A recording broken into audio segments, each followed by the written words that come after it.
तेरा तारनहार, कब तेरा दर्शन होगा।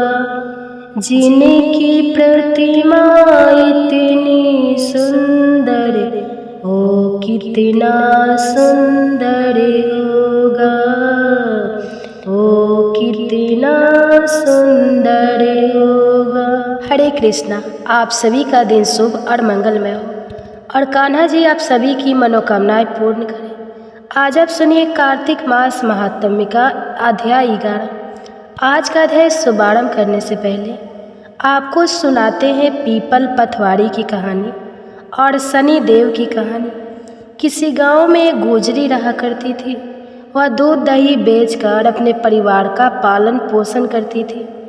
एक दिन उसने अपनी बहू को बुलाकर कहा कि बहू, जा आज तू यह दूध दही बेच कर आ। बहू दूध दही बेचने गई। रास्ते में उसने देखा कि कार्तिक मास में औरतें पीपल सींचने आई हुई हैं। वह उन्हें देखकर बैठ गई और औरतें से पूछने लगी कि तुम क्या कर रही हो। औरतों ने कहा कि हम पीपल महादेव की पथवारी सींच रही है। बहू ने फिर पूछा कि अच्छा, ऐसा करने से क्या होता है।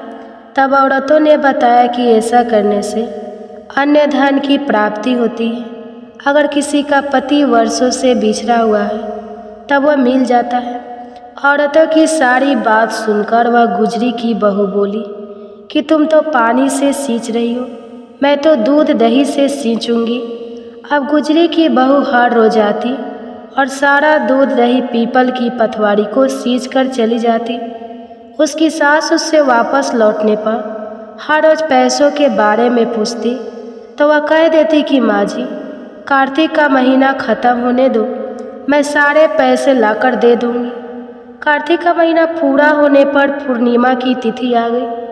तब वह गुजरी की बहू पीपल की पथवारी के पास धरना देकर बैठ गई। पीपल ने उसे पूछा कि तू यहाँ पर क्यों पड़ी हुई है। वह बोली कि मेरी सास दूध दही के पैसे आज मांगने वाली है, लेकिन मैंने तो पूरे महीने पीपल के पेड़ को दूध और दही से सींचा है, अब मुझे पैसे चाहिए। पीपल ने कहा मेरे पास पैसे नहीं हैं, यह भाटे डंडे पत्ते और पान पड़े हैं, यह सब ले जा और गुल्लक में ले जाकर रख देना। बहू घर पहुँची। घर जाने पर सास ने पूछा कि बहू बता, पैसे लाई है। बहू कहने लगी माँ जी लाई हूँ और मैंने गुल्लक में रख भी दिए हैं। सास ने गुल्लक खोलकर देखा तो उसकी आंखें फटी रह गई। गुल्लक में से हीरे मोती जगमगा रहे थे। सारे सूखे पत्ते धन में बदल गए थे, जिन्हें देखकर सास कहने लगी अरे बहू, इतना धन कहाँ से लाई है। वह सीधी सादी थी। उसने अपनी सास को सारी बातें सच सच बता दी कि उसने तो दूध दही से पीपल की पथवारी सींच दी थी और पैसे मांगने पर पीपल ने पत्ते डंडे और भाटे दे दिए थे और वह गुल्लक में रखने से हीरे मोती बन गए। अब बहू की बात सुनकर सास बोली कि बहू, तब तो मैं भी पीपल की पथवारी सींचने जाऊंगी। अब सास दूध दही तो बेच आती और दूध दही की हाड़ी धोकर पीपल की पथवारी में रख आती थी। घर आकर वह अपनी बहू से कहती कि बहू चल तुम मुझसे पैसे मांग। बहू कहती कि माँ जी, बहू भी सास से कभी पैसे मांगती है क्या। फिर सास के बार बार कहने पर आखिरकार बहू ने सास को पैसे लाने के लिए कहा। तो एक दिन पीपल के पास धरना देकर बैठ गए। पीपल ने सास को भाटे पत्ते डंडे और पान दे दिए और सास ने घर आकर गुल्लक में वो सब ले जाकर रख दिए। सास के कहने पर बहू ने गुल्लक फोड़ी तो देखा कि उसमें तो कीड़े मकोड़े चल रहे थे। बहू ने सास से पूछा कि माँ जी यह सब क्या है। सास कीड़ों को देखकर बोली कि पीपल पथवारी ने तुझे धन दिया, लेकिन मुझे कीड़े क्यों दिए। इस पर सभी औरतें बोली कि तुम्हारी बहू ने सब कुछ सच्चे मन से किया था, लेकिन तुमने धन के लालच में आकर यह सब किया। इसलिए हाथ जोड़कर इस कथा के अंत में कहना चाहिए कि हे पथवारी माता, जैसे अपने बहू को दिया वैसा ही अपने भक्तों को देना। इस कथा को कहते सुनते और हुंकार भरते सभी भक्तों को देना। अब सुनेंगे शनिवार की कहानी।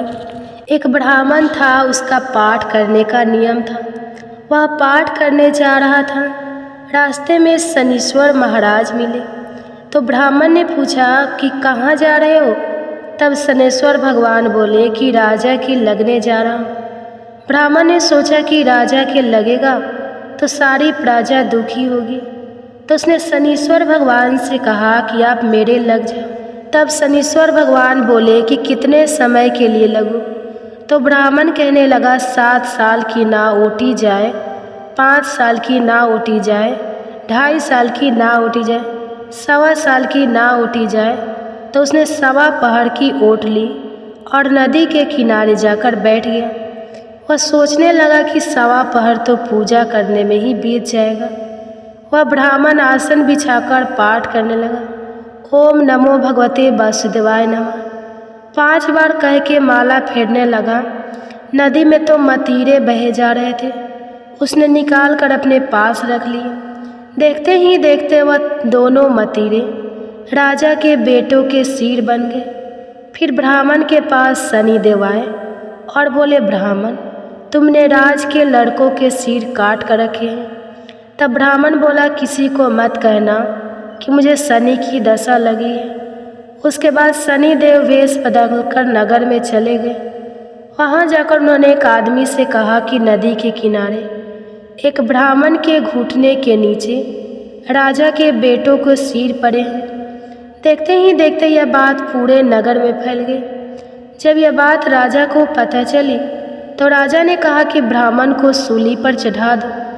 राजा के आदेश के अनुसार ब्राह्मण को सूली पर चढ़ाने की तैयारी की गई। पहले उन्होंने सोने की सूली गड़वाई।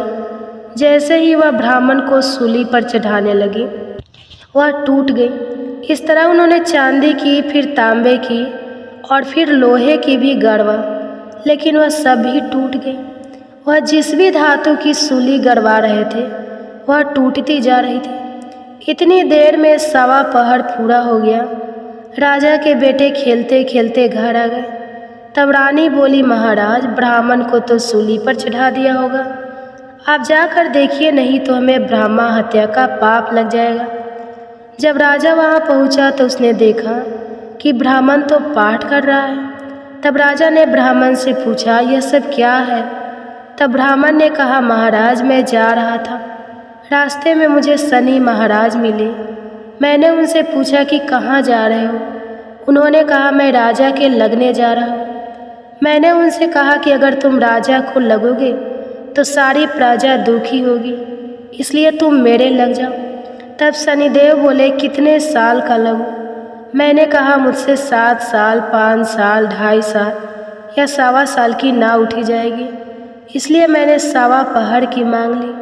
अब 1.25 पहर में ही मुझे शनिदेव ने ऐसे रंग दिखाए हैं। तब राजा कहने लगा, शनि की दशा कैसे उतरती है? तब ब्राह्मण बोला, राजा, सोने चांदी का दान, तांबे का दान, लोहे का दान और पीतल का दान करने से शनि की दशा में राहत मिलती है। तब राजा ने हैरान होकर ब्राह्मण से पूछा, राजा, महाराजे और साहूकार तो सोने चांदी के दान कर देंगे, परंतु गरीब कैसे करेगा? तब ब्राह्मण ने कहा, तेल की पली और गुड़ की डली डकों को देने से शनि की दशा से मुक्ति मिलती है। 7 बार पीपल में जल चढ़ा दो और कहो कि शनिदेव का सोटा कभी ना आवे, कभी ना आवे टोटा। शनि की घड़ी ले 70 बला टली, 7 बार पीपल में जल चढ़ा दो तो सारी बला टल जाएगी। ब्राह्मण की बातें सुनकर राजा ब्राह्मण का धन्यवाद करके वहाँ से चला गया। फिर तो राजा ने नियमित रूप से हर शनिवार तेल, गुड़ और सामर्थ्य के अनुसार दान आदि करना शुरू कर। बोले शनीश्वर महाराज की जय। आइए अब सुनिए आज का महात्म्य।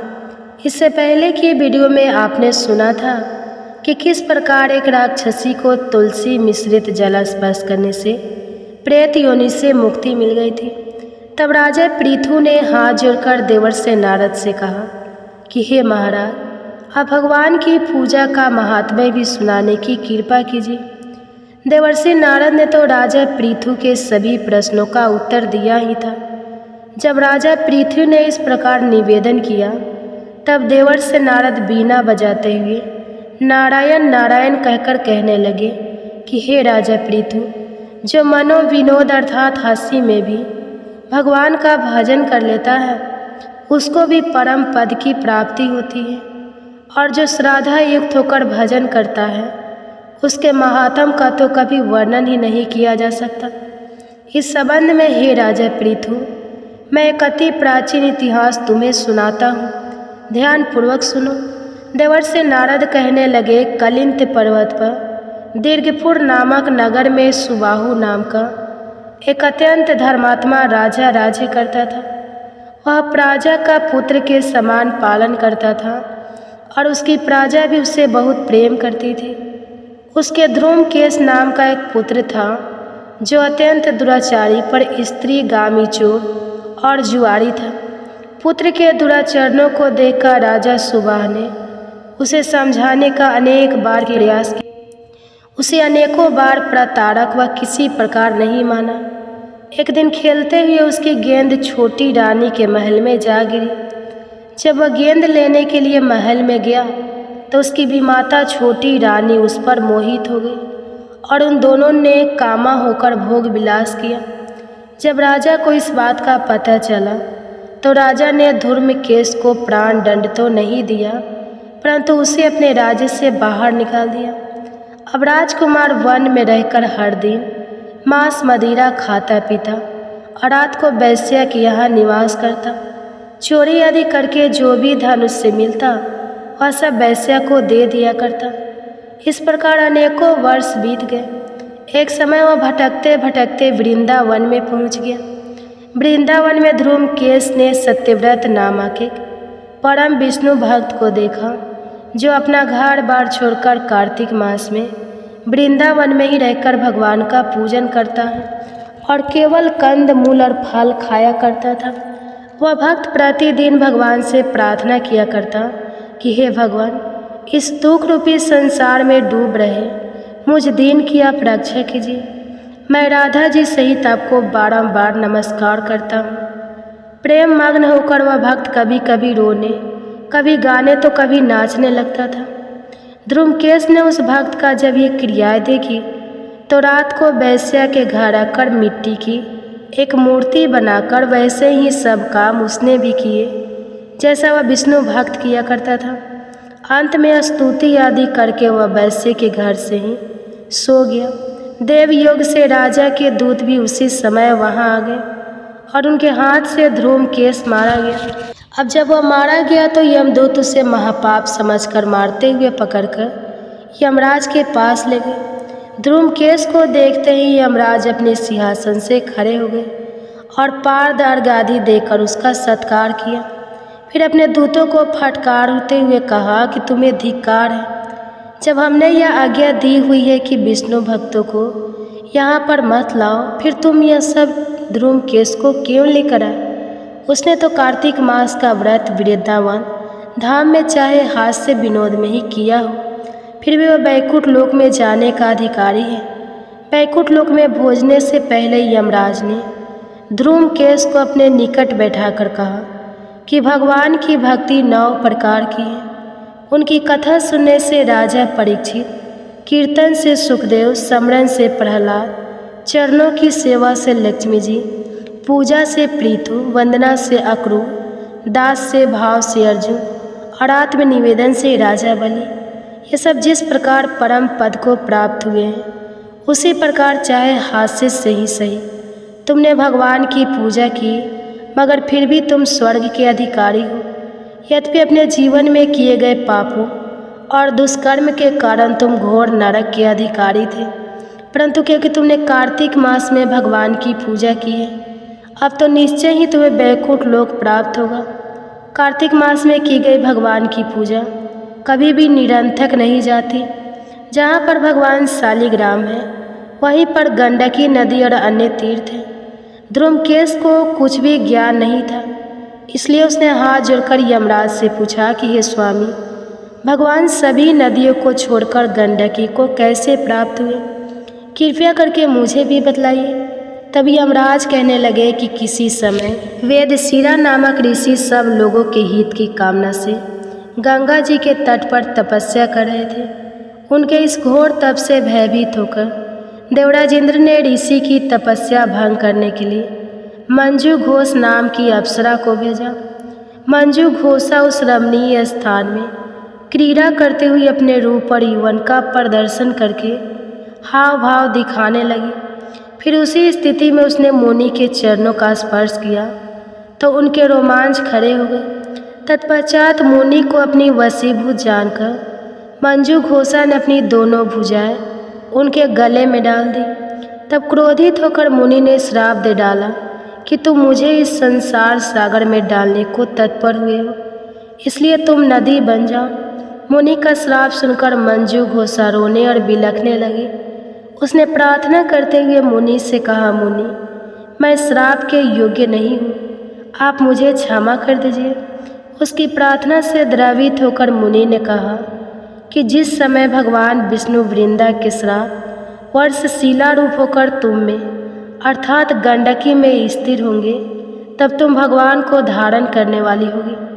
इस प्रकार मेरे द्वारा दिया गया यह श्राप तुम्हारे लिए वरदान से भी अधिक श्रेष्ठ सिद्ध हो जाएगा। अंत में यमराज ने कहा, हे राजकुमार, अब तुम विष्णु लोक को जाओ। तब ध्रुव के सुंदर विमान में बैठकर बैकुंठ लोक को चला गया और उसे वहाँ हरि चरणों में स्थान मिल गया। यह सब ध्रुव केश द्वारा कार्तिक मास में मात्र एक दिन पूजा करने का परिणाम था।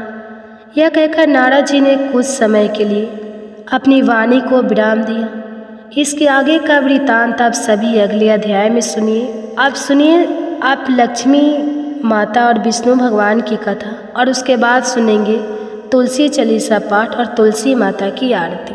पुराणों और ग्रंथों में भगवान विष्णु को इस संसार का पालनहार कहा जाता है। त्रिमूर्ति के अन्य दो रूप भगवान श्री ब्रह्मा जी और भगवान शिव को माना जाता है। ब्रह्मा जी को जहाँ इस सृष्टि का निर्माता कहा जाता है, वही भगवान शिव को संहारकर्ता के रूप में और भगवान विष्णु को पालनकर्ता के रूप में पूजा जाता है। तो आइए एक ऐसी कथा को सुनते हैं जब भगवान विष्णु जी माँ लक्ष्मी जी की किसी बात पर रोने लगे थे। आखिरकार क्या था कारण, तो आइए सुनते हैं। कार्तिक मास में भगवान विष्णु और माँ लक्ष्मी की यह बड़ी ही सुंदर और अद्भुत कथा। पौराणिक कथा के अनुसार एक बार भगवान विष्णु जी शेष नाग पर बैठे बैठे उदास हो गए और उन्होंने मृत्यु लोक पर यानी कि धरती लोक पर जाने का विचार बना लिया। धरती पर जाने का मन बनाते ही विष्णु भगवान जाने की तैयारी में लग गए। अपने स्वामी को तैयार होता देखकर देवी लक्ष्मी ने उनसे पूछा, हे स्वामी, आप कहाँ जाने की तैयारियों में लगे हुए हैं? तब उत्तर में भगवान विष्णु ने कहा, हे लक्ष्मी, मैं धरती लोक पर घूमने जा रहा हूँ। यह सुनकर माँ लक्ष्मी जी का भी मन धरती पर जाने का हुआ और उन्होंने श्री हरि से इसकी आज्ञा मांगी। तब माँ लक्ष्मी द्वारा बार बार प्रार्थना करने पर भगवान विष्णु कहने लगे, तुम मेरे साथ चल सकती हो, लेकिन एक शर्त पर, तुम धरती पर पहुंचकर उत्तर दिशा की ओर बिल्कुल मत देखना, तभी मैं तुम्हें अपने साथ लेकर चल सकता हूँ। यह सुनते ही माँ लक्ष्मी ने हाँ कह दिया और विष्णु भगवान के साथ धरती लोक पर जाने के लिए तैयार हो गए। माँ लक्ष्मी जी और भगवान श्री विष्णु सुबह सुबह धरती लोक पर पहुँच गए। जब वे धरती लोक पर पहुँचे तब सूर्य देवता उदय ही हुए थे और रात्रि में बरसात हुई थी, जिस कारण चारों ओर हरियाली ही हरियाली थी। धरती बहुत सुंदर दिख रही थी, जिसके कारण माँ लक्ष्मी जी मंत्र मुग्ध होकर धरती के चारों तरफ देखने लगी और भूल गई कि पति को क्या वचन देकर आई है। अपनी नज़र घुमाते हुए उन्होंने कब उत्तर दिशा की तरफ देख लिया, उन्हें पता ही नहीं चला।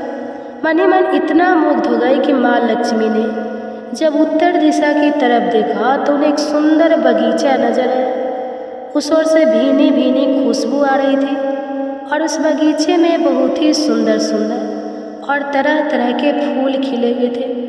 फूलों को देखते ही माँ लक्ष्मी बिना सोचे समझे उस बगीचे में चली गई और एक सुंदर सा फूल तोड़कर ले आई। फूल तोड़ने के बाद जैसे ही माँ लक्ष्मी जी भगवान विष्णु के पास वापस लौट कर आए, तब भगवान विष्णु की आंखों में आंसू थे। माँ लक्ष्मी जी के हाथ में फूल देखकर भगवान विष्णु कहने लगे, हे देवी, कभी भी किसी से बिना पूछे उसका कुछ भी नहीं लेना चाहिए। और साथ ही उन्होंने अपना दिया हुआ वचन भी देवी लक्ष्मी को याद दिलाया। तब माँ लक्ष्मी को अपनी भूल का आभास हुआ। उन्होंने भगवान विष्णु से इस भूल के लिए क्षमा याचना भी की, लेकिन भगवान श्री हरि ने कहा, हे देवी, तुमने जो भूल की है उसकी सज़ा तो तुम्हें अवश्य मिलेगी। जिस माली के खेत से तुमने बिना पूछे फूल तोड़ लिए हैं वह एक प्रकार की चोरी ही तो है। इसलिए अब तुम 3 वर्ष तक माली के घर नौकर बनकर रहो। उसके बाद मैं तुम्हें बैकुंठ लोक में वापस बुलाऊंगा। भगवान विष्णु का आदेश माँ लक्ष्मी ने चुपचाप सिर झुकाकर मान ली। जिसके बाद माँ लक्ष्मी ने एक गरीब औरत का रूप धारण किया और उसकी खेत के माली के पास पहुँच गई। माधव नाम के उस माली का एक झोपड़ा था, जहाँ माधव की पत्नी 2 बेटे और अपनी बेटियों के साथ रहा करती थी। जब माँ लक्ष्मी एक साधारण औरत बनकर माधव के झोपड़ी पर गई, तब माधव ने पूछा, बहन तुम कौन हो? तब माँ लक्ष्मी ने कहा, मैं एक गरीब औरत हूँ, मेरी देखभाल करने वाला कोई नहीं। मैंने कई दिनों से खाना भी नहीं खाया। मुझे कोई काम दे दो, मैं तुम्हारे घर का सारा काम कर दिया करूँगी और इसके बदले में आप मुझे अपने घर के कोने में आश्रय दें। माधव बहुत ही अच्छे दिल का मालिक था। उसे दया आ गई, लेकिन उसने कहा, बहन मैं तो बहुत ही गरीब हूँ। मेरी कमाई से मेरे घर का खर्च ही काफ़ी कठिनाई से चलता है। लेकिन अगर मेरी 3 की जगह 4 बेटियां भी होती तब भी तो मुझे गुजारा ही करना था। इसलिए अगर तुम मेरी बेटी बनकर जैसा भी रूखा सूखा हम खाते हैं उसे खाकर खुश रह सकते हो तो बेटी अंदर आ जाए। माधव ने माँ लक्ष्मी को अपने झोपड़े में शरण दे दी और माँ लक्ष्मी जी 9 साल तक माधव के घर में नौकरानी बनकर रही। कथा के अनुसार ऐसा कहा जाता है कि जिस दिन माँ लक्ष्मी माधव के घर आई थी उसके दूसरे ही दिन माधव के फूलों से इतनी आमदनी हुई कि शाम को उसने एक गाय खरीद ली। फिर धीरे धीरे माधव ने ज़मीन खरीद ली और सबके अच्छे अच्छे कपड़े और गहने भी बनवा लिए। थोड़े समय बाद उसने रहने के लिए एक पक्का घर भी बनवा लिया। माधव हमेशा सोचा करता था कि मुझे यह सब इस महिला के आने के बाद ही मिला है और इसलिए बेटी के रूप में इसने तो मेरी किस्मत ही जगा दी है। एक दिन माधव जब अपने खेतों में काम कर रहा था और काम समाप्त करके जब वह वापस आया तब उसने अपने घर के द्वार पर गहनों से लदी हुई एक देवी स्वरूप औरत को देखा।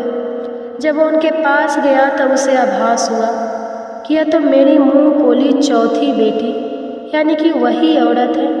माधव एकदम हैरान था कि यह सब क्या हो रहा है। उसे कुछ समझ नहीं आया। तब साक्षात माँ लक्ष्मी जी ने उसे अपने स्वरूप में अवगत कराया और उन्होंने माधव को अपने घर रहने का कारण भी बता दिया। सारी बात जानकर माधव हाथ जोड़कर बोला, हे देवी माँ हमें क्षमा करें, हमने आपसे अनजाने में ही अपने घर अपने खेतों बगीचों में काम करवाया। हे माँ ये कैसा अपराध हो गया। हे माँ हम सबको हो सके तो क्षमा कर दीजिए। इस प्रकार जब वह बार बार निवेदन कर रहा था तो उसे देखकर माँ लक्ष्मी जी मुस्कुराने लगी और कहने लगी, हे माँ तुम तो बहुत ही अच्छे और बहुत ही दयालु व्यक्ति हो। तुमने क्योंकि मुझे अपनी बेटी की तरह रखा, अपने परिवार का सदस्य बनाया। इसके बदले में मैं तुम्हें वरदान देती हूँ कि तुम्हारे पास कभी भी खुशियाँ की और धन की कमी नहीं रहेगी। इतना कहकर माँ लक्ष्मी अपने स्वामी के द्वारा भेजे गए रात में बैठकर बैकुंठ लोक को वापस चली गई। हे माँ लक्ष्मी, जिस तरह से आपने उस गरीब माली को सारी खुशियाँ दी, उसके घर में धन को भंडार भर दिए, उसी तरह से इस कथा को कहने और सुनने वाले सभी भक्तों के जीवन में खुशियाँ भर। चालीसा पाठ और तुलसी माता की आरती। तुलसी भवती सत्यवती सुखदनी नमो नमः।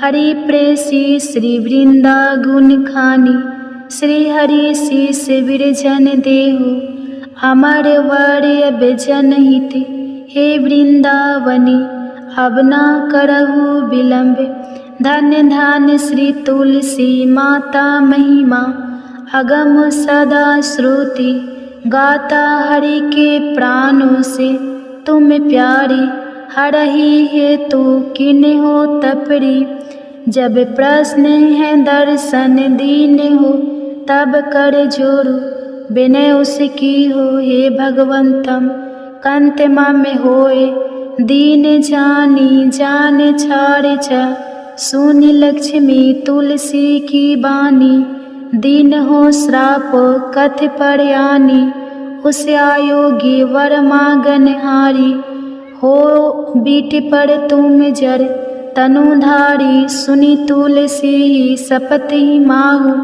करहु वास तुनीचन, धामा दियो वचन, हरि तब तत्काला सुनहु सुमुख जानी, बिहाला समय पाई योरो पाती, तोरा पुजही आस, वचन सत्य मोरा तब को कुल, मह गोप सुदामा तू भई तुलसी दामा, कृष्ण रास लीला के माही राधे सके, प्रेम लाखी नाही, दियो श्राप तुलसी तत्काल नर लोक, कहीं तुम जन्म हो, यो बाला यो गोप बह दानव राजा, शंख चूर्ण नामक सिर ताजा, तुलसी भता सूखी नारी परम सती गुण, रूप अगारे अस दवे कल्पवती, जब गए कल्प तृतीय जन्म तब भय हो, वृंदा नाम भयो, तुलसी को असुर जलंधर, नाम पति को कर अति बंद अतुर बल, धामा किन्हा शंकर से संग्रामा, जब निज सने सहित शिव हारे, मरही ना तब कर हर की पुकारे, पतिव्रता वृंदा थी नारी को ना सके, पतही संगहारी, तब जलंधर ही भेष बनाई, वृंदा ढिग हरि पहुँचो जा, शिव हित लही करी कपट प्रसंगा, कियो सती त्वे धर्म तो ही भंगा, भयो जलंधर कर संग हारा सुनी, उर्सो के उपारा ही छन की दियो कपट, हरि तारी लखी वृंदा दुख गिरा, उचार जलंधर जस हते, अभीता सोई रावण दस हरहि सीता, हास्य प्रस्तर सम हृदय, तुम्हारा धर्म खंडे, माँ में पति ही सहारा, यही कारण लही श्राप हमारा होए तनुपासन, तुम्हारा सुनी हरि तुरंत ही वजन, उचार दियो श्राप बीना, विचारो लखे नानी जी कर तू, तपति को लन हियो, जब पार्वती को जरमति, तू अस हो जर रूपा, जगमह तुलसी बिटपे अनूपा, धगवर रूपे हर शालिग्रामा, नंदी गंडक बिच लालामा, जो तुलसी दल हम ही चढ़ाई है, सब सुख भोग परम पद पाई है, बिन तुलसी हरि जलत शरीरा, अतिशय उठत शीस उड़े पीरा, जो तुलसी दल हरि सिर धारित, सहस्त्र घट अमृत डारित, तुलसी हरि मन रंजन, हारी रोग दोष दुख भंजन, हारी प्रेम सहित हरि भंजन, निरंतर तुलसी राधा में नाही, अंतर व्यंजन हो 56, हो प्रकार बीन तुलसी दल ना हरहि, प्यारा सकल तीर्थ तुलसी तर छाही लह दे, मुक्ति जन संशय नाही कवि सुंदर, एक हरि गुण गावत, तुलसी ही निकट सहसे गुने पावत, बसत निकट दुर्वासा, धामा जो प्रयास ते पूर्व ललामा पाठी करही, जो नित नर नारी होई, सुख भाषा ही त्रिपुरारी, तुलसी चालीसा पढ़ी, तुलसी तरु गिरिधारी, दीपदान करी पुत्र फल पावा, बंध नारी सकल दुख दरिद्र हरि, हारि परम प्रसन्न आसी,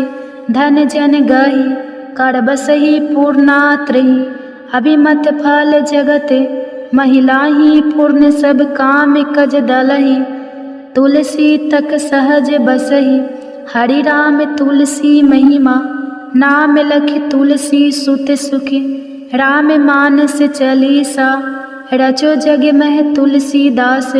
प्रेम से बोली तुलसी महारानी की जय।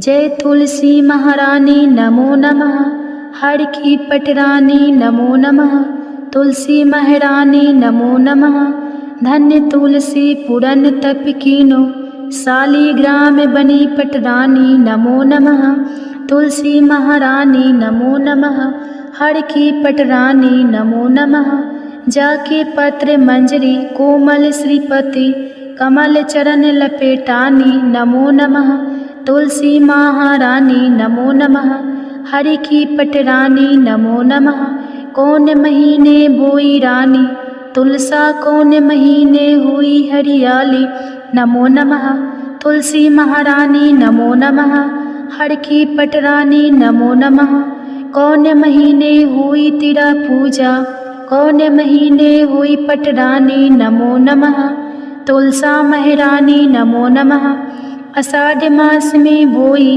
रानी तुलसा, सावन महीने हुई हरियाली, नमो नमः, तुलसी महारानी नमो नमः, हरि की पटरानी नमो नमः, कार्तिक मास में हुई तेरी पूजा, मंगशीर मास हुई पटरानी नमो नमः, तुलसी महारानी नमो नमः, हर की पटरानी नमो नमः, धूप दीप नैवेद्य आरती पुष्पन की वर्षा बरसानी नमो नमः, तुलसी महारानी नमो नमः, हरि की पटरानी नमो नमः, 56 भोग 36 व्यंजन, बिन तुलसी हरि एक न मानी, नमो नमः, तुलसी महारानी नमो नमः, हरि की पटरानी नमो नमः, जो तुलसी को सवेरे गाए, श्री कृष्ण के दर्शन पाए, नमो नमः, तुलसी महारानी नमो नमः, हर की पटरानी नमो नमः, जो तुलसी को दोपहर गाए, खीर खांड का भोग लगाए, नमो नमः, तुलसी महारानी नमो नमः, हरि की पटरानी नमो नमः, जो तुलसी को सांझ को गाए, श्री कृष्ण की आरती उतारे, नमो नमः, तुलसी महारानी नमो नमः, हरि की पटरानी नमो नमः, जो तुलसी को रात को गाए, श्री कृष्ण के चरण दबाए, नमो नमः, तुलसी महारानी नमो नमः, हरि की पटरानी नमो नमः, सब सखी मैया तेरा यश गावे, भक्ति दान दीज महारानी नमो नमः, तुलसी महारानी नमो नमः, हरि की पटरानी नमो नमः, तुलसी महारानी नमो नमः, हरि की पटरानी नमो। एक बार की बात है, राधा रानी को एक सर्प ने काट लिया। राधा जी की सारी सखियाँ दौड़ी दौड़ी माँ के पास आई और कहने लगी, माँ चलकर अपनी बेटी को देखो, एक काले सांप ने उसे डस लिया है। और राधा के सिर से दोनी गिर गई और वह बेहोश हो गई। अब इसके विष को उतारने के लिए किसी गुनी को बुलाना पड़ेगा। माँ ने सुना तो डर गई और रोते रोते राधा जी को अपने हृदय से लगा लिया। एक सखी कहने लगी, माँ यदि राधा जी को ठीक करना है तो श्री कृष्ण जी को बुला लो। अगर कृष्ण जी आ जाएंगे तो राधा जी तुरंत ही जीवित हो जाएंगी, क्योंकि श्री कृष्ण करुण है, तीनों लोकों में उनसे श्रेष्ठ कोई नहीं है। सूरदास जी बता रहे हैं कि राधा रानी को ठीक करने के लिए आज कृष्ण जी को बुलाया जा रहा है। अब राधा रानी की सखिया कृष्ण जी की मैया यशोदा के पास आई और कहने लगी, मैया तुम्हारा कृष्ण सांप के विष को मंत्रों से उतारने वाले गरुड़ है, आप अपने पुत्र को हमारे साथ भी तो। राधा रानी को काले सांप ने डस लिया है। मैया यशोदा ने सुना तो सुनकर मुस्कुराने लगी कि अभी थोड़ी देर पहले तो राधा मेरे घर आई थी, राधा रानी की मूर्छा के मूल कारण को समझकर मैया यशोदा चुप हो गई और सखियों को अपने हंसने का कारण नहीं बताया। अब मैया यशोदा कान्हा जी को पुकारने लगी, कहने लगी, कान्हा, राधा के यहाँ कृति नाम की ग्वालिन तुम्हें बुलाने आई थी, तुम वहाँ चले जाओ। सुना है राधा को काले सांप ने डस लिया है और तुम कब से गाड़ने बन गए। लल्ला जल्दी जाओ और उसका विष झाड़ दो। माँ ने मन ही मन मुस्कुरा कर कहा, कृष्ण, सुना है तुम कुछ ऐसा मंत्र जंत्र जानते हो कि काले सांप का विष उतर जाता है। अब भगवान श्री कृष्ण जी गरूरी बनकर वहाँ आ गए। जब ऋषभानु सुता राधा ने सुना तो मन में बड़ी प्रसन्नता हुई कि श्री कृष्ण तो आज मेरे द्वार पर आए हैं, और अपने आप को राधा रानी धन्य समझने लगी। प्रेमवश एकदम मूर्छा और राधा जी की आंखों से प्रेम के आंसू झरने लगे। राधा को इस प्रकार देखकर माँ भी व्याकुल हो गई। वे समझने लगी कि राधा के एक एक अंग में विष का गहरा प्रभाव हो गया है, और अब तो माँ रोती व्याकुल होकर इधर उधर फिर रही है। वे अपनी पुत्री को बार बार गले लगाती और फिर राधा रानी की दशा देखकर पानी पानी हो रही है। श्री कृष्ण के आने की खबर पाकर माँ दौड़ कर आई, कान्हा जी के पैरों को पकड़कर कहने लगी, हे मोहन, मेरी लाडली बेटी राधा बहुत ही व्याकुल है, कृपा करके इसे ठीक कर दो। माँ चाहे तो समझे, लेकिन प्रेम पूर्ण हृदय के प्रेम भाव को तो श्री राधा रानी और श्री कृष्ण दोनों ही पूरी तरह से समझ रहे थे। तब श्री कृष्ण ने कुछ झाड़ फूंक शुरू कर दिए और राधा जी को स्पर्श किया। जैसे ही उन्होंने राधा जी को स्पर्श किया तो एकदम से किशोरी जी यानी श्री राधा रानी ने आंखें खोल दी। श्री कृष्ण जी वास्तव में बहुत बड़े गाढ़नी हैं। शरीर का विष तो उन्होंने झाड़ दिया, लेकिन मन और सिर पर प्रेम का जादू कर दिया। अब राधा रानी ने होश में आकर अपने नेत्र खोले और आगे श्री कृष्ण को देखा तो बस एक टक निहारती रही। फिर लाज से एकदम खड़ी होकर अपने वस्त्रों को संभालने लगी।